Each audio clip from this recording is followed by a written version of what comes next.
ఏ నోమునో చిందో ఏ పూజ చేసిందో పరమేశ నీ వరము పొంది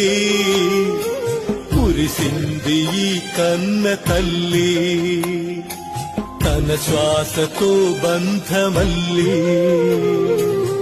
ఏ నోమునో చిందో ఏ పూజ చేసిందో పరమేశ నీ వరము పొంది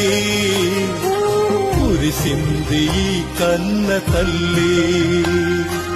తన శ్వాసతో బంధమల్లి